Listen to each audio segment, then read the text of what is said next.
હું છે ને ખાલી 5 જ સેકન્ડ જોઈને કોઈને કહી દઉં કે એ માણસ બિગિનર છે કે નહીં, તો હું તમને એવી થોડી ટિપ્સ એન્ડ ટ્રિક્સ આપીશ કે એ તમે ધ્યાન રાખશો તો કોઈને એવું લાગશે that you are actually good at makeup. સૌથી પહેલાં તો તમે ફાઉન્ડેશનના એક્સ્ટ્રા લેયર્સ લગાડવાનું બંધ કરો, કારણ કે ફાઉન્ડેશનનું કામ છે આખા ફેસની સ્કિનને ઇવન ટોનમાં લાવવાનું. એટલે મેક શ્યોર કરો કે સરખું લગાડો અને જ્યાં પણ લગાડો આખા ફેસના દરેક કોર્નર પર પરફેક્ટલી બ્લેન્ડ થયેલું હોવું જોઈએ. એવરી કોર્નર સેમ કલરનો દેખાવો જોઈએ. સેકન્ડ થિંગ, જેને કન્સીલર લગાડ્યું હોય એની હું અંડર આઈઝ જોઉં. જો મને એ કેકી લાગે તો મને ખબર પડી જાય કે એને સરખું સ્કિન પ્રેપ નથી કર્યું અને એક્સેસિવ કન્સીલર લગાડ્યું છે. અને જો મને એ ગ્રે લાગે દેટ મીન્સ એ માણસે કલર કરેક્શન નથી કર્યું.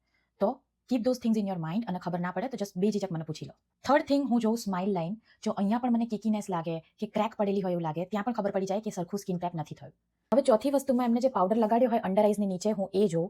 એને એ લોકોએ પરફેક્ટલી બ્રશથી ડસ્ટ ઓફ ના કર્યો હોય, એટલે બહુ એક્સેસિવ લાગતો હોય, એટલે એના લીધે એવું લાગે કે મેકઅપ ખાલી પાવડરથી જ કર્યો છે. તો ધ્યાન રાખવાની કે આવો કોઈ પાવડર તમે પફથી બેક કરો પછી કોઈ પણ આવું સિમ્પલ બ્રશ લઈને એને આમ કરીને પાવડરને ડસ્ટ ઓફ કરવાનો કે એ એક્સેસિવ બધો રિમૂવ થઈ જાય. એના લીધે એવું ના લાગે કે તમે ખાલી પાવડરથી જ મેકઅપ કર્યો હોય.